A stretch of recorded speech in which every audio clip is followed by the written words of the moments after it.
आज आपण माणसाच्या पृथ्वीवरच्या प्रवासाची एक गोष्ट पाहणार आहोत. आपल्याकडे भूगोलाच्या काही नोट्स आहेत, ज्यात मानवी लोकसंख्येबद्दलची माहिती आहे. ही गोष्ट आकड्यांची आहे, पण त्याहीपेक्षा माणसाच्या निवडीची आणि त्याच्या भविष्याची आहे. सुरुवात एका कोड्यापासून करूया. जगाच्या एकूण जमिनीपैकी आशिया खंडात सुमारे 30% जमीन आहे. पण तिथे जगातील 60% लोकसंख्या राहते. म्हणजे जमिनीच्या दुप्पट लोकसंख्या. बरोबर. याउलट उत्तर आणि दक्षिण अमेरिकेकडे मिळून 28% जमीन आहे, पण तिथे फक्त 18% लोक राहतात. काहीतरी विचित्र हिशोब आहे. हो ना. जणू काही एका मोठ्या घरातल्या एकाच खोलीत सगळ्यांनी गर्दी केलीये आणि बाकीचं घर जवळजवळ रिकामा आहे. असं का?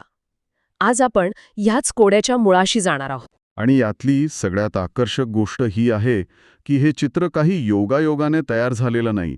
यामागे निसर्गाचा आणि मानवी महत्वाकांक्षेचा एक मोठा संघर्ष आणि समन्वय आहे. लोकसंख्येचा अभ्यास म्हणजे फक्त डोकी मोजणं नाही, तर पृथ्वीच्या पटावर माणसाने आपली वस्ती कशी आणि का थाटली याचा शोध घेणं आहे. चला तर मग या पटावरची पहिली आणि सर्वात मोठी सोंगटी पाहूया, ती म्हणजे जागतिक लोकसंख्येचं वितरण. 2019च्या आकडेवारीनुसार आपली जागतिक लोकसंख्या सुमारे 7.7 अब्ज आहे. आणि जसं आपण सुरुवातीला पाहिलं, हे वितरण प्रचंड असमान आहे. अगदी. काही ठिकाणी अक्षरशः माणसांचं मोहोळ आहे, तर काही ठिकाणी मैलोन मैल सामसूम. आणि ही असमानता अधिक स्पष्टपणे समजून घेण्यासाठी लोकसंख्येची घनता ही संकल्पना खूप महत्वाची आहे. घनता म्हणजे एका विशिष्ट जागेत किती गर्दी आहे असं काहीसं. बरोबर. विचार करा, मुंबईच्या लोकल ट्रेनच्या डब्यातली गर्दी विरुद्ध राजस्थानच्या वाळवंटात पसरलेली माणसं. दोन्ही ठिकाणच्या आयुष्यात जमीन आसमानाचा फरक असतो. आणि हा फरक मोजण्यासाठी घनता हा शब्द वापरतात. याचं साधं सूत्र आहे एकूण लोकसंख्या भागिले एकूण क्षेत्रफळ. म्हणजे चीन आणि भारत लोकसंख्येच्या बाबतीत सर्वात पुढे आहेत हे आपल्याला माहीत आहे, पण घनतेमुळे हे चित्र अधिक रंजक बनतं. हो. उदाहरणार्थ, बांगलादेशची लोकसंख्या 16 कोटींपेक्षा जास्त आहे आणि क्षेत्रफळ फक्त 1.5 लाख चौरस किलोमीटर. तर दुसरीकडे रशियाची लोकसंख्या 14.6 कोटी असून क्षेत्रफळ तब्बल 171 लाख चौरस किलोमीटर आहे. म्हणजे रशियाकडे बांगलादेशपेक्षा 100 पट जास्त जमीन आहे, पण लोकसंख्या मात्र कमी आहे. घनतेतला हा फरक अविश्वसनीय आहे. पण इथे एक महत्वाची गोष्ट लक्षात घ्यायला हवी. घनतेची ही कल्पना कधीकधी थोडी फसवी असू शकते. फसवी कशी? रशियाची घनता कागदावर कमी दिसते, पण त्यांची बहुतेक जमीन सायबेरियातील गोठलेल्या बर्फाळ प्रदेशात आहे, जिथे कोणीच राहू शकत नाही. त्यामुळे अर्थतज्ञ आणि भूगोलतज्ञ कायिक घनता नावाचा एक वेगळा प्रकार वापरतात. कायिक घनता हे काय आहे? यात देशाची एकूण लोकसंख्या फक्त शेतीयोग्य जमिनीच्या क्षेत्रफळाने विभागली जाते. 1 मिनिट. म्हणजे जिथे अन्न पिकवता येतं त्या जमिनीवर किती लोकांचा भार आहे हे मोजलं जातं. अगदी बरोबर. तर विचार करण्याचा एक पूर्णपणे वेगळा दृष्टिकोन आहे. हो ना. आणि या हिशोबाने पाहिलं तर इजिप्तसारखा देश, जो आपल्याला नकाशावर एक मोठा वाळवंटी देश दिसतो, तो प्रत्यक्षात जगातील सर्वात दाट वस्तीच्या देशांपैकी एक बनतो. अच्छा. कारण तिथली जवळजवळ सगळी लोकसंख्या नाईल नदीच्या काठावरच्या त्या चिंचोळ्या सुपीक पट्ट्यात राहते.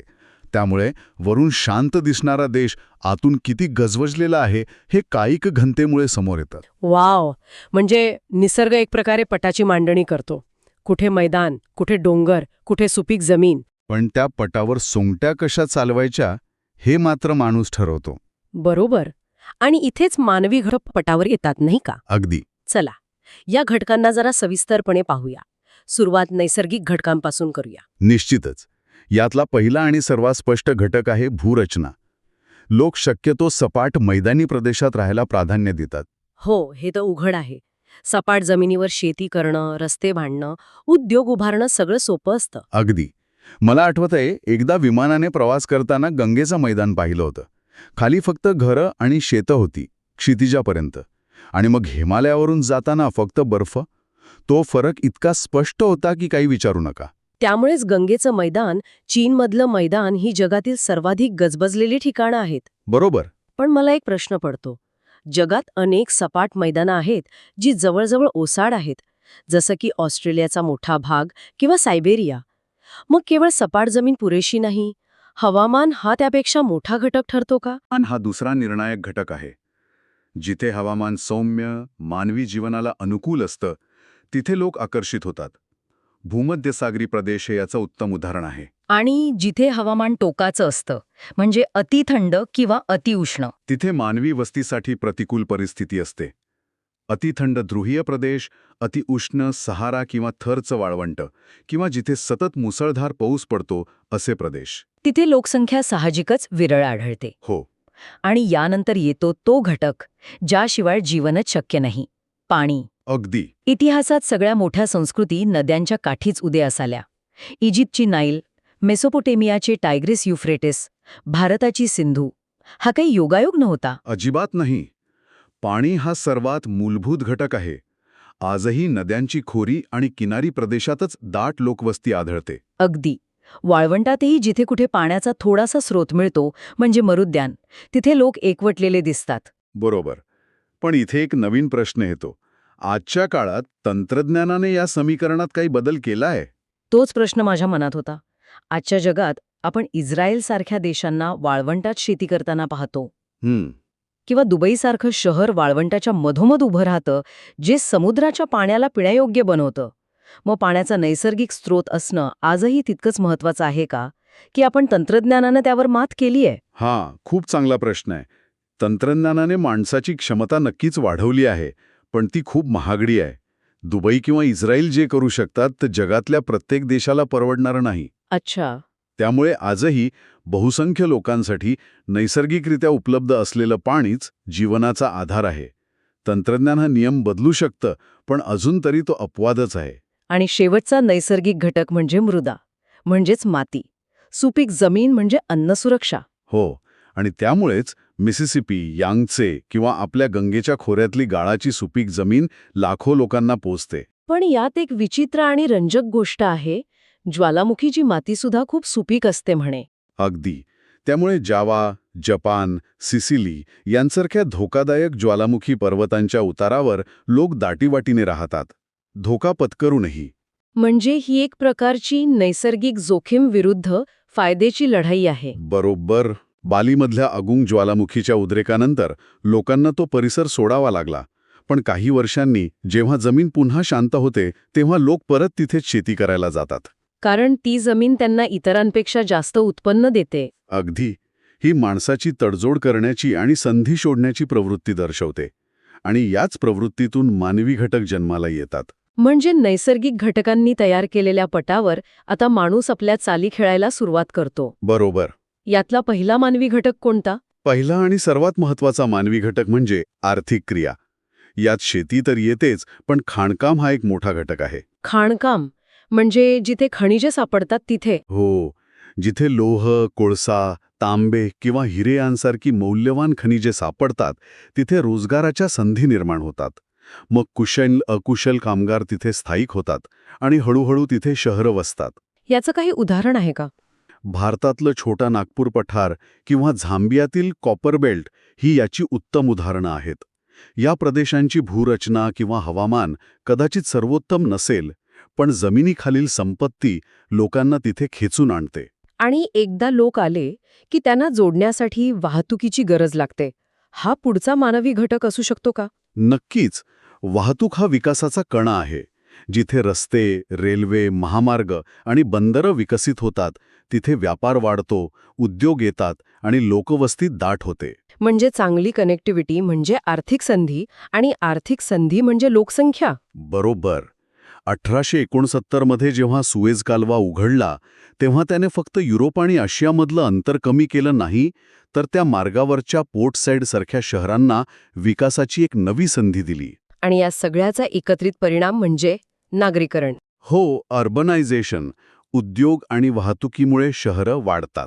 आणि शहरांमध्ये रोजगार, शिक्षण, आरोग्य यांसारख्या सुविधा ग्रामीण भागापेक्षा चांगल्या मिळतात आणि लोक शहरांकडे आकर्षित होतात. बृहन्मुंबई हे त्याचा आपल्यासमोरचं सर्वात मोठं उदाहरण आहे. हो, पण नागरीकरण ही एक दुधारी तलवार आहे. ते विकास आणतं, पण त्यासोबत प्रचंड ताणही आणतं. आणि जेव्हा हा ताण असह्य होतो, तेव्हा शेवटचा आणि सर्वात शक्तिशाली मानवी घटक समोर येतो.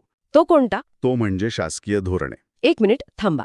म्हणजे सरकार ठरवू शकतं की लोकांनी कुठे राहायचं आणि कुठे नाही, हे जरा आश्चर्यकारक आहे. हो, सरकार थेट हस्तक्षेप करू शकतं. याचे 2 टोकाचे प्रकार आहेत.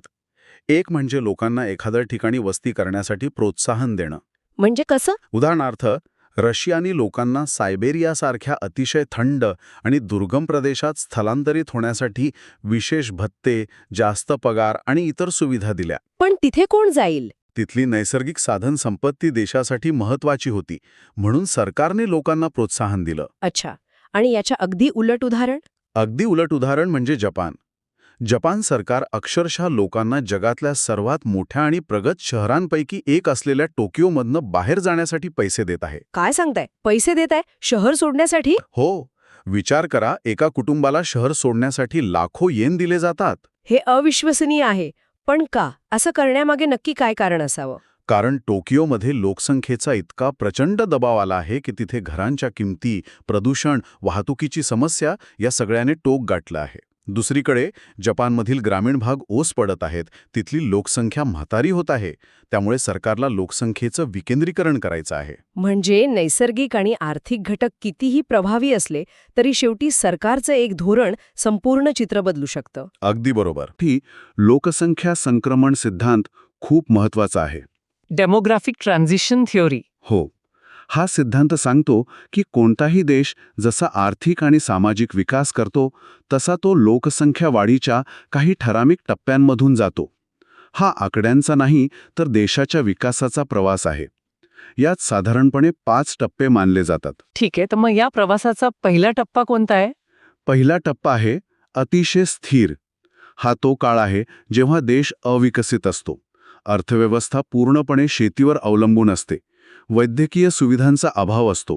त्यामुळे जन्मदर आणि मृत्यूदर दोन्ही खूप जास्त असतात. म्हणजे जेवढी मुलं जन्माला येतात साधारण तेवढेच लोक मरतात? अगदी. त्यामुळे लोकसंख्या वाढ जवळजवळ 0 असते. आज जगात कोणताही देश या टप्प्यात नाही, पण काही शतकांपूर्वी बहुतेक जग याच अवस्थेत होतं. आणि मग दुसरा टप्पा येतो जिथे गोष्टी बदलू लागतात. इथेच लोकसंख्येचा विस्फोट होतो, बरोबर? अगदी बरोबर. दुसरा टप्पा आहे आरंभीच्या काळात विस्तारणारा. इथे देशात हळूहळू विज्ञान आणि तंत्रज्ञानाचा विकास होतो. वैद्यकीय सुविधा सुधारतात. लसीकरण, स्वच्छता. हो, याचा परिणाम म्हणजे मृत्यूदर झपाट्याने कमी होतो. पण लोकांच्या सामाजिक धारणा, परंपरा आणि शिक्षणाच्या अभावामुळे जन्मदर मात्र जास्तच राहतो. म्हणजे मृत्यू कमी आणि जन्म जास्त.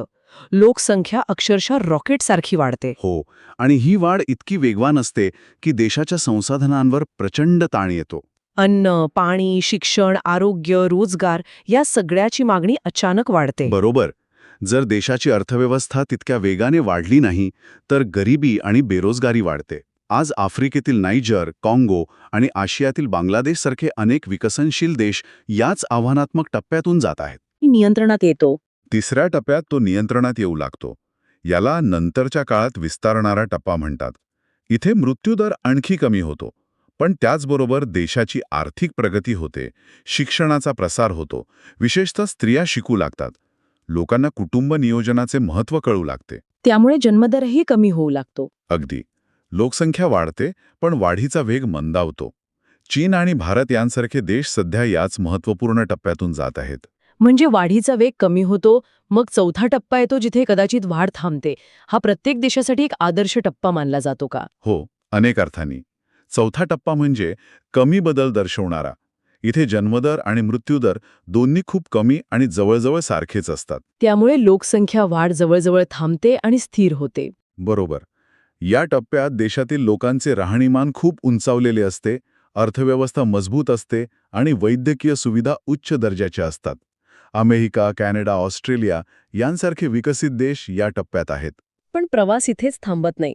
5वा टप्पाही आहे, जो मला थोडा चिंताजनक वाटतो. इथे लोकसंख्या वाढण्याऐवजी कमी होऊ लागते, नाही का? होय.